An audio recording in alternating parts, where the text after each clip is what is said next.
peranan penting server. Dalam dunia IT, tentu kita pasti dekat dengan hubungan dengan keamanan. Server ini merupakan pusat keamanan infrastruktur IT, di mana dalam server ini kita bisa menyediakan suatu firewall atau sebagai pengenalan ancaman supaya data kita tidak diambil orang lain atau serangan cyber atau pihak-pihak yang merugikan perusahaan kita ataupun bisnis kita.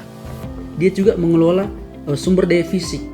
Seperti apa? Seperti CPU, seperti RAM, seperti SSD. Jika teman-teman lihat depan sini ada SSD. Jika teman-teman memiliki suatu aplikasi atau web, kita bisa mengalokasikan fisik-fisik tersebut supaya bisa memungkinkan aplikasi itu atau web tersebut berjalan dengan baik. Sebagai pemulihan atau pencadangan, yang pastinya kita juga tidak ingin data kita hilang seandainya server ini mengalami kerusakan atau seandainya sebuah data center mengalami kebakaran. Umumnya banyak server yang sudah menyediakan pencadangan dalam satu server. Misalnya SSD A rusak, maka kita bisa cadangkan ke SSD B, C, ataupun SSD yang lainnya. Jadi server ini sangat membantu untuk menjaga data-data di SSD asli. Fungsi yang lebih menarik lagi di server ini yaitu virtualisasi. Server bisa virtualisasi. Apa itu virtualisasi? Jadi dalam satu server ini kita bisa buat 80-100 VPS. Apa itu VPS? Virtual Private Server. Jadi biasanya kita sebut sebagai VM, virtual machine. Jadi apa itu? Itu merupakan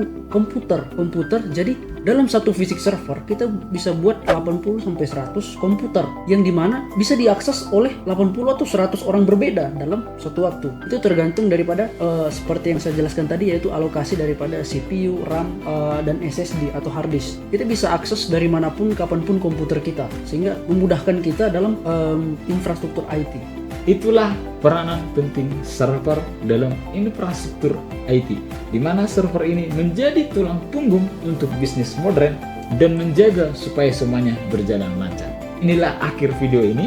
Jika teman-teman punya pertanyaan seputar server atau komponen-komponen server, silakan tanyakan di kolom komentar. Kita akan bantu sesuai dengan pengalaman kita di sini, dan selama kita juga bekerja akan kita bagikan bagaimana pandangan tentang server.